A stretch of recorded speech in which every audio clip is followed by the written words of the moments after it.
చేతిలో సామాజిక అస్త్రం నెంబర్ వన్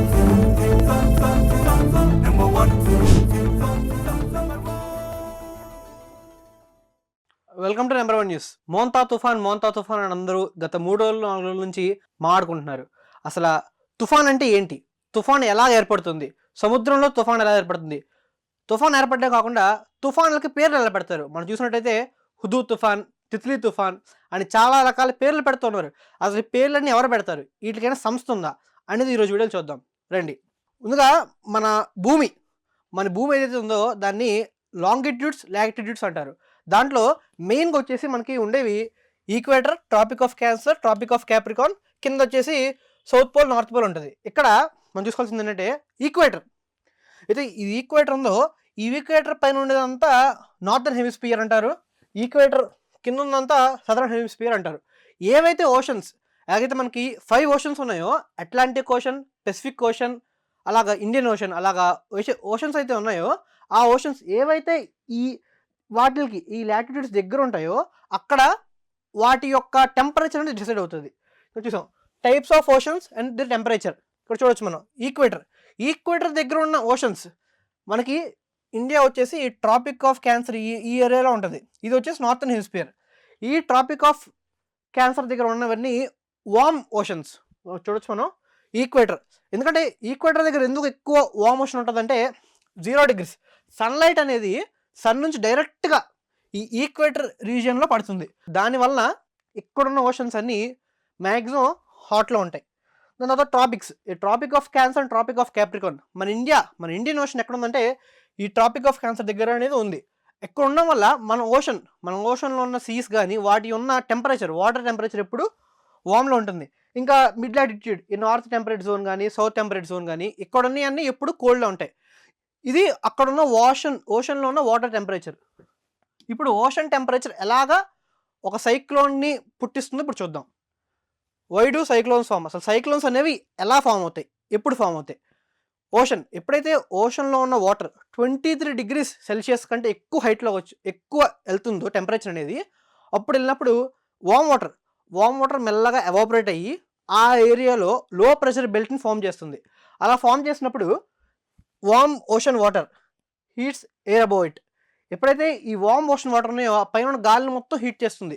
హీట్ చేసినప్పుడు ఆటోమేటిక్గా ఆ గాలి తిరగడం మొదలు పెడుతుంటుంది.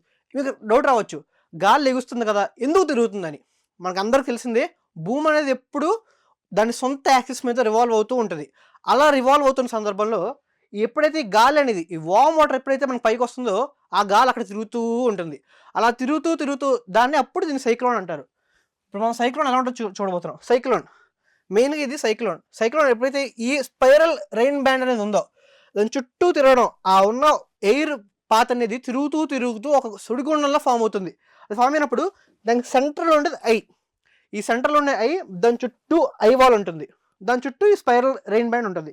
ఇక్కడ మనం చూసుకోవాల్సింది ఏంటంటే ఈ పార్ట్స్లో అతి దారుణమైన పార్ట్ దీంట్లో ఒకటి ఉంది, ఐ వచ్చేసి దానికి ఉన్న centre of attraction, centrifugal force వల్ల ఈ ఐ అనేది అలా ఎర్త్లో మూవ్ అవుతూ ఉంటుంది.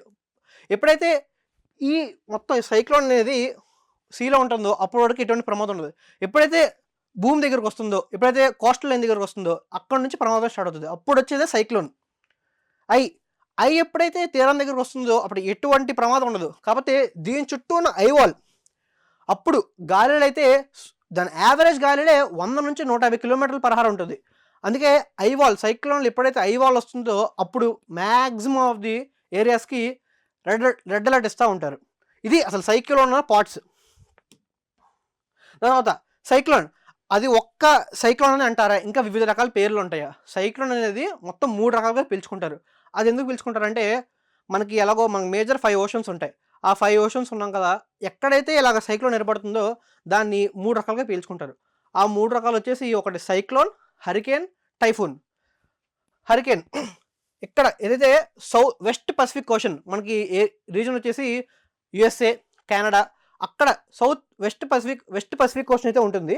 ఆ వెస్ట్ పసిఫిక్ ఓషన్లో ఒకవేళ ఇలాంటి విండ్ ప్రెషర్ ఏర్పడి అక్కడ సైక్లోన్ అంటారు. దానివల్ల ఏమంటారంటే హరికేన్ అంటారు. అదే అదే సైక్లోన్, అదే ఎయిర్ మూమెంట్ అదే సీలో ఓషన్లో వస్తే అది అట్లాంటిక్ ఓషన్లో వస్తే దాన్ని టైఫూన్ అంటారు. అదే సైక్లోన్ మన ఇండియన్ మరియు సౌత్ పసిఫిక్ ఓషన్లో వస్తే దాన్ని సైక్లోన్ అంటారు. చూడొచ్చు మనం ఇక్కడ ఇండియా ఇండియా దగ్గర ఉన్న ఓషన్స్ వచ్చేసి ఇక్కడ మనకి ఇండియన్ ఓషన్ ఉంటుంది. ఇండియన్ ఓషన్ మళ్ళీ ఇదంతా సౌత్ పసిఫిక్ ఓషన్ కింద కన్సిడర్ చేస్తారు. ఇక్కడ వచ్చిన ఎయిర్లో మార్పులే సైక్లోనిక్ స్ట్రోమ్ అంటే సైక్లోన్ అంటారు. ఇలాగా సైక్లోన్ని 3 రకాలుగా పిలవడం జరుగుతుంది. ఏంటంటే సైక్లోన్, హరికేన్, టైఫూన్. అసలు ఆ సైక్లోన్స్కి పేర్లు ఎవరు పెడతారు? అందరూ మనం చూస్తూ ఉన్నాం, రకరకాలుగా పిలుచుకుంటారు సైక్లోన్స్ని. ఒక సైక్లోన్ వచ్చేసి తిత్లీ అని, ఇంకో సైక్లోన్ హుదూద్ అని. అసలు ఈ పేర్లు ఎవరు పెడతారు? అధికారం ఎవరికి ఉండిద్ది సైక్లోన్ పేరు పెట్టడానికి? దీంట్లో ముఖ్యంగా చూసుకోవాలి ఏంటంటే సైక్లోన్ పేరు పెడుతున్నారు ముందు కొన్ని నియమాలు ఉంటాయి. ఎటువంటి నియమాలు అంటే సైక్లోన్ పేరు పెట్టినప్పుడు ఎవరి ఉద్దేశాలని, ఎవరి భక్తుల్ని, ఎవరి రీజన్ని కించపరచకుండా, డిస్క్రిమినేట్ చేయకుండా వాటి పేర్లు పెడుతుంటారు. మళ్ళీ దీంట్లో ఆ పేరు అనేది 8 లెటర్స్ దాటి ఉండకూడదు. మళ్ళీ ఆ పేరు చాలా క్యాచీగా ఉండాలి. ఎవరైనా పిలవడానికి ఈజీగా క్యాచీగా ఉండాలి.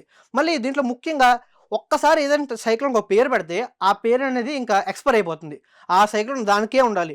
అదే సైక్లోన్ పార్ట్ 2 అని, పార్ట్ 3 అని పెట్టడానికి అసలు ఛాన్సే లేదు. ఒకసారి ఒక సైక్లోన్ ఫర్ ఎగ్జాంపుల్ హుదూద్ అని పెట్టారు. మళ్ళీ ఒక సంవత్సరం తర్వాత సైక్లోన్ వస్తుంది, హుదూద్ అని పేరు పెట్టడానికి అసలు ఉండదు. సైక్లోన్ హుదూద్ తర్వాత సైక్లోన్ తిత్లీ కానీ వేరే వేరే పేర్లు పెట్టచ్చు. ఇప్పుడు చూద్దాం అసలు సైక్లోన్ పేర్లు ఎవరు పెడతారు. సైక్లోన్ పేర్లు పెట్టడానికి 2 మేజర్ ఆర్గనైజేషన్స్ అయితే ఉన్నాయి వరల్డ్ మొత్తంలో. వాళ్ళు సైక్లోన్స్కి పేర్లు పెడుతూ ఉంటారు. దాంట్లో ఫస్ట్ వచ్చేసి WMO వరల్డ్ మెటరలాజికల్ ఆర్గనైజేషన్.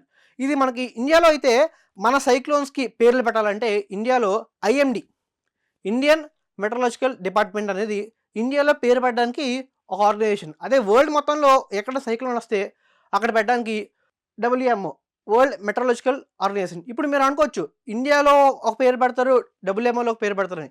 అలా ఉండదు. ఇప్పుడు ఎప్పుడైనా ఒక సైక్లోన్ వస్తే మనకి ఇంకోటి ఉంది, ఏషియన్ పసిఫిక్ రీజియన్లో కంట్రీస్ అందరూ ఒక ఆర్గనైజేషన్ అయితే ఫామ్ అయ్యారు. అది ఒక యునైటెడ్ నేషన్స్లో ఒక వింగ్. ఆ వింగ్ పేరు వచ్చేసి ఎస్కాప్. దీంట్లో మొత్తం 13 కంట్రీస్ ఉన్నాయి. ఇది ఫార్మ్ అయింది 2000లో. దాంట్లో 13 కంట్రీస్ వచ్చేసి మనం చూడొచ్చు.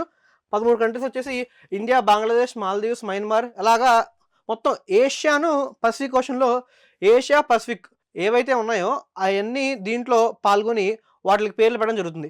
ఇప్పుడు ఒక సైక్లోన్ పేరు ఎలా పెడతారు? ఒక సైక్లోన్ వచ్చింది. ఒక సైక్లోన్ ఎక్కడ అరౌండ్ ఒక Bay of Bengal, Indian Ocean Bay of Bengal వచ్చింది. వచ్చినప్పుడు ఈ ఎస్కేప్లో ఉన్న కంట్రీస్ అందరూ ఒక్కొక్క పేరు సజెస్ట్ చేస్తారు. ఈ పేరు పెడదాం, ఆ పేరు పెడదాం, ఆ పేరు పెడదాం అని. అలా పెట్టినప్పుడు ఫైనల్గా ఒక పేరుని కంక్లూడ్ చేసుకొని వాళ్ళు ఆ సైక్లోన్ పేరు పెట్టడం జరుగుతుంది. ఫర్ ఎగ్జాంపుల్ అది మనకి 2014 హుదూద్ ఒక ఎంత పెద్ద సైక్లోన్ అనేది మనకు తెలుసు. అసలు వైజాగ్ అనేది ప్రాంతం చాలా ఎఫెక్ట్ అయింది హుదూద్ తుఫాన్ వల్ల. మనం చూడండి మెయిన్ ఆంధ్రప్రదేశ్ ఎఫెక్ట్ అనేది ఆంధ్రప్రదేశ్లో ఎక్కువ పడింది, మనకు తెలిసిన విషయమే. అది ఒమాన్, వెస్ట్ ఏషియాలో ఉన్న కంట్రీ ఒమాన్ దానికి పేరు పెట్టింది. మళ్ళీ ఆ పేరు వెనకాల చిన్న మీనింగ్ ఇదొకటి ఉండాలి. వాళ్ళ లాంగ్వేజ్లో కానీ మీనింగ్ ఉండొచ్చు. ఒమాన్ మీనింగ్ వచ్చి ఒక బర్డ్, వాళ్ళ కంట్రీలో ఒక బర్డ్ పేరు ఒమాన్. అలాగే దానికి సైక్లోన్ పేరు పెట్టారు. అలాగే మనం చూడొచ్చు తిత్లీ. తిత్లీ అంటే మనం తెలిసిన బటర్ఫ్లై అంటారు హిందీలో. దానికి పేరు పెట్టింది ఎవరు? పాకిస్తాన్. ఇదిగోండి చూసుకోవచ్చు మనం. దాని మీనింగ్ వచ్చి బటర్ఫ్లై. అలాగే ఇంకా గులాబ్ అంటే రోజ్, దానికి పేరు పెట్టింది పాకిస్తాన్. ఇలాగా ఎస్కాఫ్లో ఏ అయితే కంట్రీస్ ఉన్నాయో వాళ్ళందరూ రెస్పాన్సిబుల్ తీసుకొని ఒక పేరు సజెస్ట్ చేస్తారు. ఆ పేరు సజెస్ట్ చేసి ఆ సైక్లోన్కి పేరు పెట్టడం జరుగుతుంది. ఇలాగా దేశంలో ముఖ్యంగా ఈ ఏషియా పసిఫిక్ ఓషన్స్ రీజన్లో సైక్లోన్స్కి పేర్లు ఇలాగ ఎస్కాఫ్ ఒక తీసుకొని పెడుతుంది. దీంట్లో IMD చాలా కీలక పాత్ర పోషిస్తుంది. ఎందుకంటే IMD నాకు చెప్పినట్టే ఎస్కాఫ్లో ఇండియాలో మెంబర్ ఉందో అలా మెంబర్ ఉన్నప్పుడే IMD ఇండియాలో ఏ తుఫాన్ వచ్చినా మన కంట్రీ నుంచి ఒక పేరు సజెస్ట్ చేయడానికి IMD ఇండియన్ మెటరలాజికల్ డిపార్ట్మెంట్ అనేది ఒక కీలక పాత్ర పోషిస్తుంది. ఇప్పుడు చూద్దాం, ఇప్పుడు సైక్లోన్స్ ఎలా పేరు పెడతారో చూసారు, సైక్లోన్స్ అనేవి ఎలా ఫామ్ అవుతాయో చూసారు. ఇండియాలో ముఖ్యంగా మన ఆంధ్రప్రదేశ్లో గుర్తుండిపోయే సైక్లోన్, తరతరాలు గుర్తుండిపోయే సైక్లోన్ అంటే ఒకటి గుర్తొస్తుంది. అదే 1977 దివిసీమ ఉప్పెన, Andhra cyclone or called as Diviseema ఉప్పెన. ఎందుకు అందరూ గుర్తుండిపోతుంది? దీంట్లో మీరు క్వశ్చన్ చేయొచ్చు, మీరు ఇక్కడ చూపించినట్టు ఇన్ని పేర్లు పెట్టారు కదా, ఇన్ని కంట్రీస్ ఉన్నాయి కదా, ఇన్ని పేర్లు పెట్టారు కదా, మరి దానికి ఎందుకు పేరు పెట్టలేదు? మీకు ఏదైనా డౌట్ వస్తే దానికి ఆన్సర్ ఏంటంటే అది ఎప్పుడు వచ్చింది? 1977. ఎస్కాఫ్ అనేది ఏర్పడింది 2000లో. సో అంతకుముందు ఏ సైక్లోన్ వచ్చినా ఆ రీజియన్కి వాళ్ళ లొకాలిటీ రీజియన్లో ఏదో పేరు ఉండిద్దో దానికి అలా పేరు పెడతారు. అందుకనే దివిసీమ ఉప్పెన అంటారు. అది దివిసీమ ఆంధ్రప్రదేశ్లో ఉన్న కోస్టల్ బెల్ట్లో ఉన్న దివిసీమ అనే ప్రాంతంలో ఒక ఉప్పెన, ఒక పెద్ద వేవ్ రాత్రికి రాత్రి సడన్గా వచ్చేసి ఒక్క దివిసీమ మొత్తాన్ని అసలు అల్లకల్లోలం అయిపోయింది ఆంధ్రప్రదేశ్ ఆ రోజు. దానికి కారణం మనకు తెలిసిందే, sudden change in water, sudden change in air, Diviseema ఉప్పెన. ఇది ఎందుకు ద డెడ్లీయెస్ట్ సైక్లోన్ అంటారంటే ఆన్ ద రికార్డ్స్ వచ్చేసి 15,000 మంది చనిపోయారని ఉంది. కాకపోతే ఆఫ్ ద రికార్డ్స్ 30,000 మంది చనిపోయారని మనకు రికార్డ్స్ లేకుండా 30,000 చచ్చిపోయారని దాంట్లో ఉంది. అందుకనే మేజర్ సైక్లోన్ ఇన్ ఆంధ్రప్రదేశ్ వచ్చేసి దివిసీమ ఉప్పెన. దాని తర్వాత 1996లో మళ్ళీ కోనసీమలో వచ్చింది కోనసీమ సైక్లోన్. సేమ్ అది కూడా 20,000 మంది వరకు ప్రాణాలు బలి తీసుకున్న సైక్లోన్ అయితే అది.